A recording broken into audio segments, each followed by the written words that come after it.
오늘도 저희의 자료 심층 분석에 찾아와 주신 청취자 여러분, 진심으로 환영합니다. 매일같이 정말 폭포수처럼 쏟아지는 정보들 속에서 진짜 의미 있는 지식의 조각들을 찾아내고 연결하는 오늘의 탐험, 바로 시작해 보겠습니다. 네, 반갑습니다. 오늘 저희 책상 위에는 아주 흥미로우면서도 동시에 지금 이 순간 많은 분들의 속을 까맣게 태우고 있을 법한 주제의 분석 자료들이 산더미처럼 쌓여 있죠. 맞아요.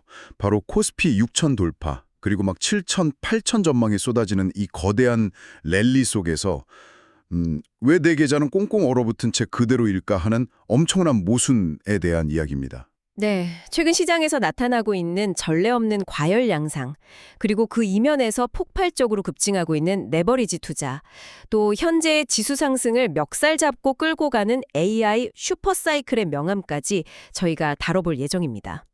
그러니까 오늘 이 모든 현상을 다룬 심층 리포트와 분석 자료들을 종합적으로 해체해 보는 거잖아요. 그렇습니다. 이번 분석의 핵심 미션은 아주 분명합니다.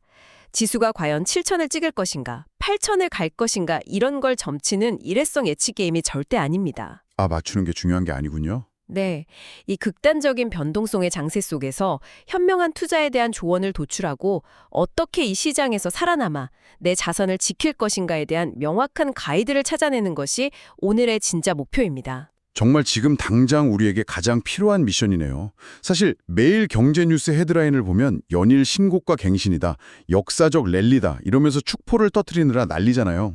그렇죠. 분위기만 보면 다들 부자가 된 것 같죠. 네, 그런데 막상 스마트폰 주식 앱을 열어서 내 계좌 수익률을 확인하면 이게 대체 어느 나라 이야기인가 싶으신 분들 정말 많으실 겁니다. 자, 그럼 본격적으로 파헤쳐 볼까요? 대체 이 화려한 지수의 숫자 이면에 어떤 비밀이 숨겨져 있는 건가요?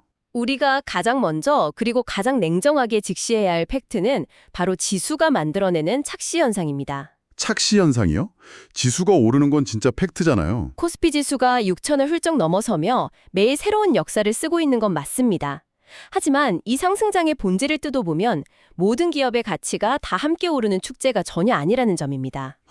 그러니까 골고루 오르는 게 아니라는 말씀이시군요. 네, 여러 분석 자료들을 교차 검증해보면 이번 랠리는 철저하고도 극단적인 일부 대형주 중심의 상승이라는 구조적 특징이 명확히 드러납니다. 그러니까 시장이라는 커다란 방 전체의 온도가 골고루 따뜻해진 게 아니라 아주 강력한 특정 온풍기, 바로 앞자리만 펄펄 끓고 있다는 거군요. 아주 정확한 비유입니다. 그 온풍기 역할을 하는 주도주들이 AI, 고대역폭 메모리 반도체, 삼성전자, SK하이닉스, 그리고 AI 데이터 센터 구동의 필수적인 전력기기와 로봇 산업 등으로 아주 좁게 압축되어 있죠. 코스피 지수라는 게 결국 시가총액의 규모에 따라 가중치가 부여되는 방식이니까요. 맞습니다. 즉, 덩치가 엄청나게 큰 시가총액 상위 종목들이 5%, 10%씩 급등하면 그 아래에 있는 수백 개의 중소형 종목들이 마이너스 2%, 3%씩 하락하고 있어도 지수 전체는 마치 폭등하는 것처럼 보이게 됩니다. 아하, 만약 투자자의 포트폴리오에 방금 말씀하신 그 극소수의 주도주들이 충분히 담겨있지 않다면 소외감을 느낄 수밖에 없겠네요. 온도는 한겨울의 시베리아일 수밖에 없습니다. 이것이 바로 수많은 개인 투자자들이 극심한 상대적 박탈감을 느끼게 되는 수학적이고 구조적인 이유입니다. 와, 그렇게 숫자의 구조를 뜯어보니 왜 내 계좌만 파란불인지 완벽하게 이해가 가네요. 사실 주식시장이 폭락할 때 내 자산이 녹아내리는 걸 보는 공포도 끔찍하잖아요. 네, 하락장의 공포는 누구에게나 두렵죠. 그런데 심리적인 고통의 크기만 놓고 보면 하락장보다 오히려 지금 같은 극단적인 쏠림의 상승장이 더 견디기 힘든 것 같아요. 남들 다 가만히 앉아서 벼락부자 되는데 나만 기차를 놓쳐서 벼락거지가 된 것 같다며 밤잠을 설치는 분들이 주변에 정말 많거든요. 여기서 흥미로운 점은 바로 그 상대적 박탈감이라는 심리가 현재 시장을 과거 어느 때보다 위험하게 만드는 가장 강력한 뇌관으로 작동하고 있다는 것입니다. 하락장의 공포보다 그 소외감이 더 위험하다고요? 우리는 보통 주가가 끝없이 추락하는 하락장의 공포가 시장을 망가뜨린다고 생각하죠. 하지만 행동경제학자들과 시장 전문가들의 분석에 따르면 상승장에서 느끼는 포모, 즉 나만 소외되고 있다는 끔찍한 두려움이 투자자들의 이성을 마비시킨다고 합니다. 그 포모 증후군요. Fear of missing out. 네, 맞습니다. 그 포모가 훨씬 더 파괴적이고 비이성적인 행동으로 투자자들을 몰아넣는다고 경고하고 있습니다. 그 이성을 잃은 행동들이 구체적인 데이터로도 나타나고 있나요? 이번 심층 분석을 준비하면서 수치들을 들여다봤는데 규모가 정말 상상을 초월하더라고요. 팩트를 들여다보면 시장 곳곳에서 붉은 경고등이 요란하게 울리고 있습니다. 올해 연초 대비 개인 투자자들의 신용융자 잔고가 무려 4조 원 이상 폭증했습니다. 4조 원이요? 빚내서 투자하는 규모가 엄청나네요. 단순히 은행 빚을 내는 수준을 넘어서서 내가 사는 ETF 안에 정확히 어떤 기업들이 편입되어 있는지도 모른 채 묻지마 투자를 하는 경우가 많습니다. 그냥 이름에 AI나 반도체가 들어있다는 이유만으로 뭉칫돈을 던지는 거군요. 그렇습니다. 이른바 묻지마 쏠림 투자가 팽배해 있죠. 감당할 수 없는 빚을 내어 불기둥에 뛰어드는 현상이 위험 수위를 한참 넘어섰다는 것이 모든 데이터가 공통으로 가리키는 지점입니다. 빚을 내서 투자한다. 사실 제가 자료를 보면서 등골이 가장 오싹했던 대목은 따로 있습니다. 일반적인 신용융자가 아니더라고요.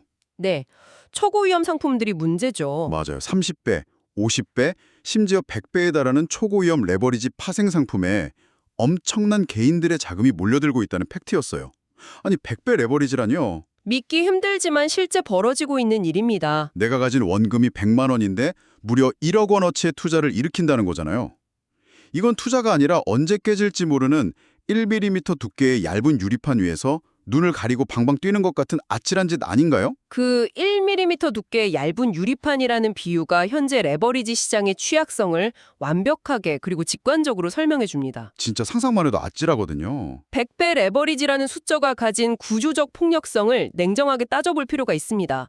만약 상승을 기대하고 100배 레버리지 포지션을 잡았다면 시장이 내가 예상한 방향과 단 1%만 반대로 움직여도 내 원금 100만 원은 그 즉시 0원이 됩니다. 네, 1%만 떨어져도 전액 소멸이라고요? 네, 100% 전액 소멸입니다. 이른바 마진콜, 즉 증거금 부족으로 인한 강제 청산이 벼락처럼 떨어지는 것입니다. 아니 주식시장에서 하루에 위아래로 1% 출렁이는 건 그냥 사람의 심박수처럼 숨 쉬듯 자연스럽게 일어나는 일인데 고작 그 한 번의 숨고르기에 전 재산이 강제 청산을 당한다고요? 그렇기 때문에 레버리지가 무서운 겁니다. 하지만 이것을 개인의 비극으로만 한정지어 생각하면 큰 오산입니다. 개인의 비극이 아니라면 시장 전체에 영향을 미친다는 건가요? 맞습니다. 이 레버리지의 진짜 공포는 시장 전체를 집어삼키는 연쇄 충격 메커니즘에 있습니다. 자료에 언급된 과거 은 가격 플래시 크래시, 즉 순간 폭락 사태를 보면 이 구조가 아주 선명하게 드러나죠. 아, 그 은가격 사태 저도 자료에서 봤어요. 어떻게 된 일이었죠? 당시 은 가격 상승에 베팅한 고배율 레버리지 상품들의 막대한 자금이 몰려 있었습니다. 그런데 모종의 이유로 은 가격이 아주 살짝 하락하자 이 고배율 레버리지에서 버티지 못하고 쏟아져 나오는 강제 청산 매물들이 발생했습니다. 내가 팔고 싶어서 파는 게 아니라 시스템이 강제로 시장가에 던져버리는 매물이군요. 정확합니다. 강제 청산 매물이 쏟아지니까 가격은 더 곤두박질치고 그 하락이 그 아래 단계의 레버리지를 쓰던 사람들의 마진콜 기준선까지 건드리게 됩니다. 와, 그러면서 또 다른 강제 매물을 부르는 거군요. 꼬리에 꼬리를 무는 연쇄 강제 청산이네요. 네, 거대한 도미노가 무너지는 것과 같습니다. 이 지점에서 우리는 현재 시장 구조에 대해 아주 중요한 질문을 던져야 합니다. 현재 우리 시장은 과거 어느 때보다도 기초자산인 주식 현물보다 그것을 바탕으로 파생된 ETF, 선물 옥션, 레버리지 상품의 덩치가 비정상적으로 비대해져 있습니다. 잠깐만요. 제가 여기서 아주 쉬운 비유를 하나 들어볼게요. 방금 말씀하신 현상을 흔히 꼬리가 몸통을 흔든다는 웩더독이라고 부르잖아요. 네, 금융시장에서 아주 자주 쓰이는 용어죠. 이걸 쉽게 풀자면 경마장에서 경주마들의 실력과 컨디션이 경기 결과를 결정하는 게 아니라 관중석에서 모가는 천문학적인 베팅 금액의 흐름이 거꾸로 말들이 달리는 속도를 통제해버리는 기형적인 상황이라는 거 맞나요? 아주 훌륭한 비유입니다. 베팅 금액이 너무 거대해져서 본질인 기업의 가치를 흔들어버리는 현상이죠. 배보다 배꼽이 더 커진 거네요. 바로 그 웩도덕 현상 때문에 지금처럼 레버리지가 극에 달한 상황에서는 사소한 악재 하나로도 과거와는 비교조차 할 수 없을 만큼 폭력적이고 극대화된 하락 변동성이 터져나올 수 있는 위험천만한 토양이 조성되어 있는 셈입니다. 듣고 보니 당장이라도 주식앱을 지우고 시장에서 도망쳐야 할 것 같은 서늘한 공포감이 밀려오는데요. 하지만 여기서 제가 반론을 조금 제기해 보겠습니다. 네, 어떤 반론이신가요? 그렇다면 지금의 이 코스피 6천 돌파렐르가 모조리 빚으로 쌓아 올린 신기로일 뿐인가요? 뉴스만 틀면 나오는 AI 혁명, 끝없이 지어지는 글로벌 데이터 센터, 인공지능이 인간의 삶을 바꾸고 있다는 건 명백한 실체가 있는 거잖아요. 아주 예리한 지적이자 반드시 짚고 넘어가야 할 균형점입니다. 저희가 분석한 방대한 자료들 역시 현재 시장이 100% 실체 없는 거품이라고 매도하지는 않습니다. 아, 실체가 분명히 있다는 거군요. 지수 상승을 이끌어가는 핵심 동력에는 분명 실체적이고 강력한 팩트가 존재합니다. 가장 대표적인 것이 바로 말씀하신 AI 슈퍼사이클이죠. 글로벌 빅테크 기업들이 주도하고 있는 그 흐름이요? 네, 지금 글로벌 빅테크 기업들, 즉 마이크로소프트, 구글, 메타 같은 공룡들이 AI 주도권을 쥐기 위해 데이터 센터 구축에 말 그대로 천문학적인 자본 지출, 이른바 캐펙스를 쏟아붓고 있습니다. AI가 더 똑똑해지고 더 많은 연산을 하려면 결국 초거대 데이터 센터가 필수적이고 그 데이터 센터를 꽉 채우려면 엄청난 양의 고성능 반도체가 필요할 테니까요. 맞습니다.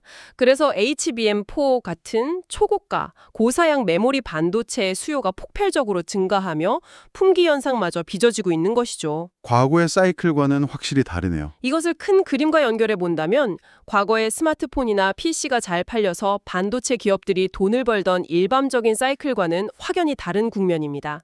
산업의 인프라 자체가 뒤집히는 구조적 변화가 일어나고 있는 것이죠. 아하, 그러니까 이번엔 다르다는 강세론자들의 말이 완전 허풍이나 환상만은 아니라는 거네요. 기반 산업의 뼈대가 바뀌고 있으니까요. 네, 따라서 시장 일각에서 주장하는 구조적 성장이라는 말도 나름의 타당하고 탄탄한 논리를 기반으로 하고 있습니다. 하지만 여기서부터가 진짜 흥미로운 부분이죠. 빛이 강렬할수록 그 이면해지는 그림자도 짙고 어두운 법이잖아요. 그렇습니다.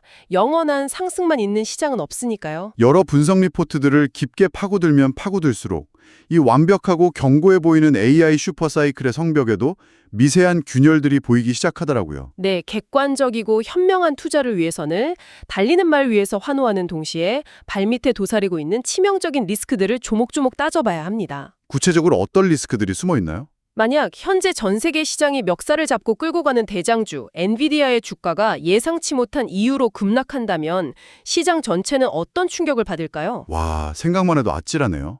지수가 통째로 흔들리겠죠? 또 끝없이 이어질 것 같은 빅테크 기업들의 AI 투자가 경기 침체 우려로 인해 조금이라도 축소되거나 지연된다면 어떻게 될까요? 투자가 줄어들면 반도체 수요도 직격탄을 맞겠네요. 내년도 글로벌 경제 성장률 전망치는 이미 슬그머니 하향 조정되고 있고 영원할 것 같은 반도체 호황 사이클이 예상보다 빨리 정점을 찍고 둔화될 수 있다는 숨어있는 경고음들이 곳곳에서 울리고 있습니다.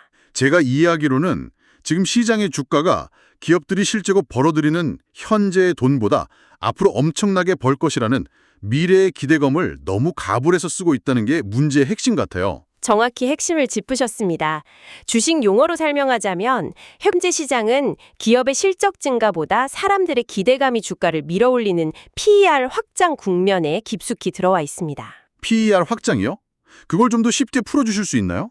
예를 들어 기업이 10원을 벌 때 주가가 100원이면 PER이 10배입니다. 그런데 실적은 15원으로 조금 올랐는데 주가는 사람들의 환호성 덕분에 500원까지 치솟아 PER이 30배, 40배로 팽창하는 현상이죠. 아, 실적보다 주가가 훨씬 더 앞서가는 거군요. 그럼 그게 왜 위험한 건가요? 이런 PER 확장 시장의 가장 큰 맹점은 긍정적인 뉴스에는 이미 주가에 반영되었다며 무덤덤한 반면 아주 작은 악재에는 무섭게 발작을 일으킨다는 데 있습니다. 아주 작은 악재라면 어느 정도를 말씀하시는 건가요? 예를 들어 기업의 분기 실적이 시장의 눈높이에 단 1%만 못 미쳐도 주가가 무섭게 곤두박질 치는 겁니다. 극도의 변동성을 잉태하고 있는 것이죠. 이 대목에서 저는 과거의 뼈아픈 기시감이 듭니다.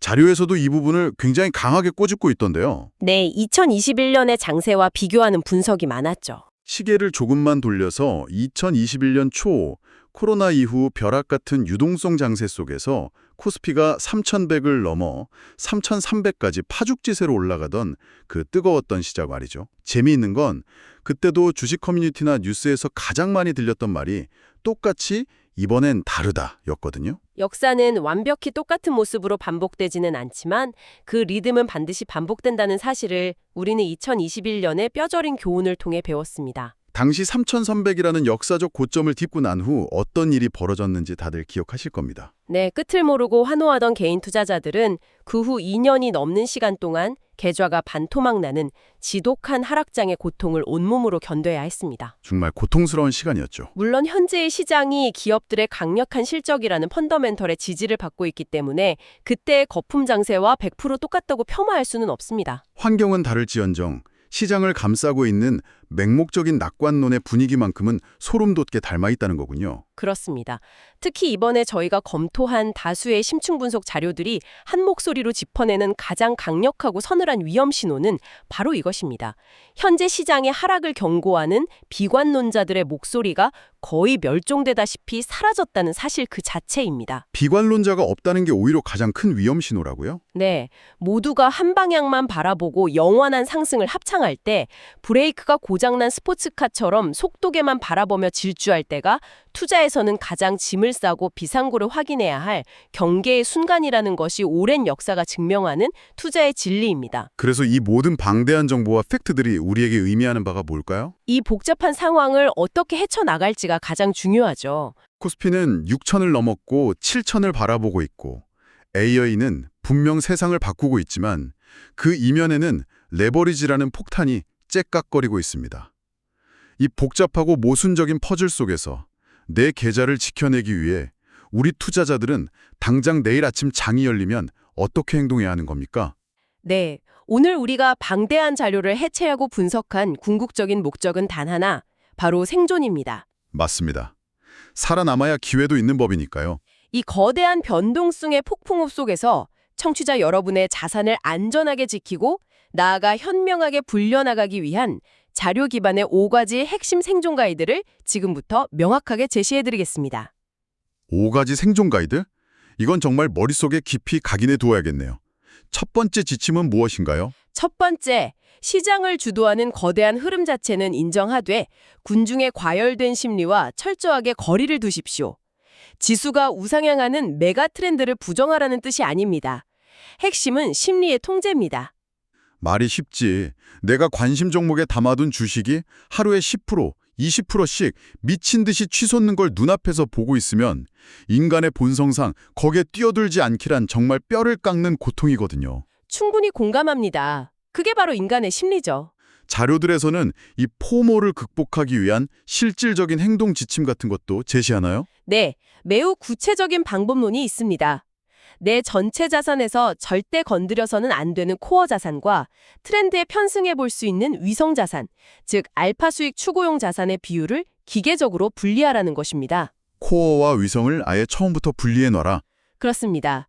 남들이 돈을 버는 것 같아 미칠 것 같다면 철저하게 제한된 소액의 자금만으로 트렌드에 참여하여 심리적 갈증만 해소해야지 중심 자산을 충동적으로 옮기는 순간 시장의 먹잇감이 됩니다. 코어와 위성을 철저히 분리해서 감정의 개입을 막아라. 훌륭하네요. 두 번째 생존 가이드는요? 두 번째, 대중의 입에 오르내리는 핫한 테마주나 이미 폭등한 주도주를 뒤늦게 추격 매수하는 행위를 극도로 경계하십시오.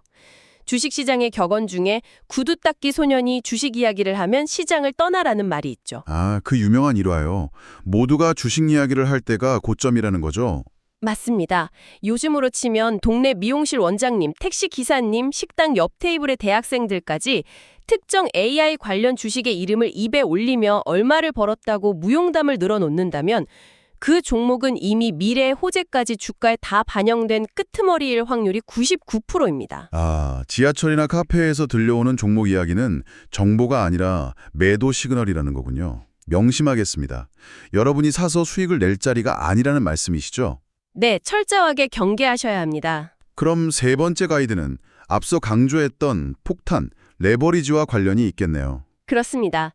세 번째, 레버리지 상품은 투자가 아닌 구조적 파멸의 도구로 인식하고 극도로 신중하게 접근하십시오. 많은 분들이 3배 혹은 더 높은 레버리지를 그저 수익률을 뻥튀기 해주는 도구 정도로 가볍게 여기잖아요. 하지만 앞서 살펴봤듯 레버리지는 1%의 역방향 움직임만으로도 강제 청산을 부르는 얇은 유리판입니다.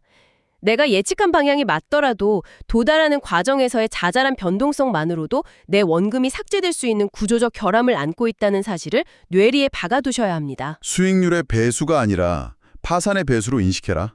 서늘하지만 꼭 필요한 조언입니다. 네 번째 가이드는 무엇인가요? 네 번째, 막연하게 위험을 관리해라 라는 뜬구름 잡는 소리가 아닙니다.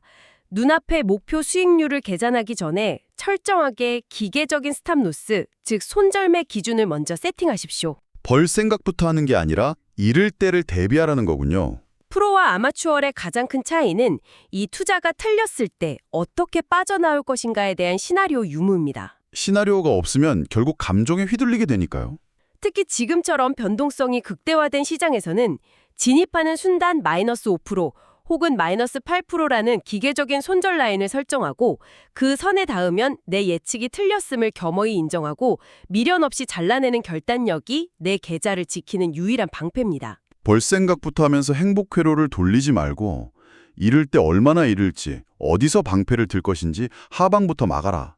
정말 기본 중에 기본이지만 남들이 다 환호하는 이런 불장에서는 가장 쉽게 잊어버리는 원칙 같아요. 그럼 마지막 5번째 가이드는요? 마지막 5번째는 바로 현금 보유의 가치를 재평가하라는 것입니다. 현금이요? 인플레이션 시대에 현금을 들고 있으면 바보라는 소리도 많잖아요. 투자를 하다 보면 계좌에 현금이 남아있는 것을 견디지 못하고 무언가를 사야 직성이 풀리는 이른바 현금 혐오증에 걸리기 쉽습니다. 하지만 현금은 단순히 아무것도 안 하고 있는 쉬는 자산이 아닙니다. 아, 현금도 하나의 포지션이라는 말씀이시군요. 네, 현금 비중 20%, 30%를 유지하는 것 자체가 이런 변동성 장세에서는 가장 강력한 투자 포지션입니다. 시장이 과열되어 아까 말씀하신 연쇄 강제청산 같은 도미노 폭락이 벌어졌을 때 싸게 주워 담을 수 있는 유일한 총알이 되는 거군요. 정확합니다. 현금이 있어야 위기가 기회로 바뀝니다. 오늘 저희가 파헤친 이 깊고 방대한 심층 분석을 마무리하며 최종적으로 시장의 큰 그림을 요약해 보겠습니다. 네, 한번 정리해 주시죠. 글로벌 외국계 증권사들의 화려한 리포트가 예견하는 것처럼 기업들의 이익 사이클이 뒷받침된다면 코스피 지수가 7,000을 넘고 8,000을 돌파할 가능성 당연히 열려 있습니다. 시장의 역동성과 그 끝은 인간이 감히 상상할 수 있는 범위를 넘어서기 때문이죠. 그럼 지수가 8,000을 간다고 그냥 버티면 되는 걸까요? 아닙니다. 청취자 여러분께서 오늘 이 시간 이후로 반드시 뼛속 깊이 새겨야 할 단 하나의 진실이 있습니다. 지수가 7,000을 가느냐 8,000을 가느냐는 우리가 통제하거나 맞출 수 있는 영역이 절대 아니라는 점입니다. 우리가 통제할 수 있는 것에 집중해야 한다는 거군요. 그렇습니다. 우리에게 진정으로 중요한 과제는 이 거칠고 거대한 변동성의 파도 속에서 내 계좌의 원금을 지켜내고 흔들리지 않는 멘탈로 이 시장에서 온전히 살아남느냐 하는 것입니다. 네, 전적으로 동의합니다. 오늘 다방면의 자료들을 종합해보면서 저 역시 확실한 기준 하나를 세웠습니다. 역사적인 신고가를 경신하는 이 강렬한 상승장은 우리 개인 투자자들에게 내 자산의 앞자리를 바꿀 수 있는 인생 최고의 기회임이 분명합니다. 기회인 동시에 엄청난 위기이기도 하죠. 맞아요.